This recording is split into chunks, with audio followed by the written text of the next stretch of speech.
I remember Gideon and his family since my childhood in Přerov, Czechoslovakia.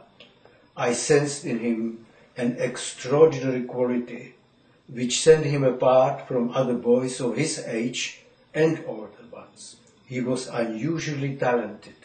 His knowledge, intellect and musical abilities were admired by his peers as well as by the adults.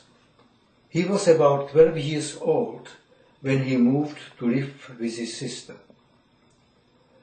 That was in Prague. He attended the middle school there, and at the same time he started his piano and composition studies at the conservatory. 3 years later, he made his first attempt at compositions and started to become well known for piano playing by performing regularly at the conservatory's musical evenings.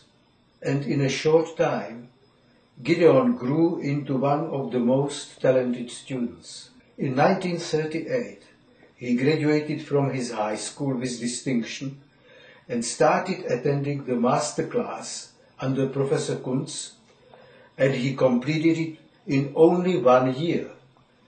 He still used to come back to Přerov for his summer vacations.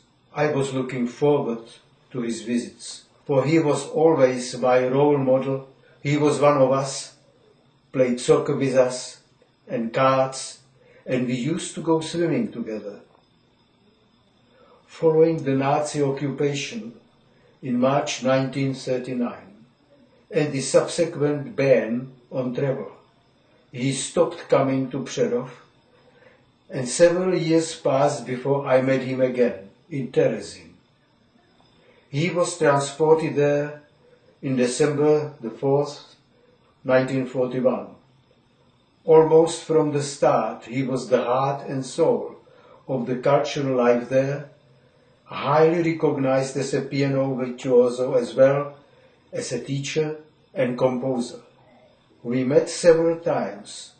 Once he invited me to come to the boys' barracks, where I had the opportunity to see the famous first piano of Terezin. I had known the story. A group of fearless prisoners found an old legless piano in a deserted clubhouse outside the ghetto in Nivec. They brought it to the camp at night without the Nazis' knowledge, put it up in the attic of the former school, now the barracks for the young inmates, and Gideon started working on its restoration. It required a major effort, but in the end, he managed to make out of the wreck a usable instrument. When I came to see him there, Gideon was immersed in the first movement of Beethoven's Piano Concerto No. 5 in E-flat major, repeating several bars and again, until he was satisfied. Typical Gideon, he would not accept anything less than absolute perfection. It turned out to be our last encounter. Since that day, whenever I hear that concerto, I can see Gideon at the keyboard, and the music breaks my heart. In October 1944, Gideon was transported with many other prisoners to Auschwitz and later on to Fürstengrube to work in the notorious IG Farben coal mines. The conditions there were horrible.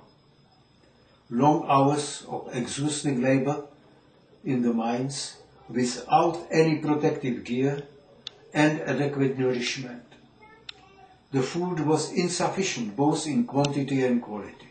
Gideon died around the end of January 1945, either on the march of death, moving away from the approaching Red Army, or in the camp, which was liquidated by the Nazis by shooting the prisoners and burning down the barracks. What a loss for the world! A great man, a supremely talented pianist, composer and conductor, senselessly murdered. He was not one of those who make a guest appearance in the course of your life and vanish again. Like a star, he rose on our sky, shining brightly, and the light is upon us still, as long as we live. Thank you.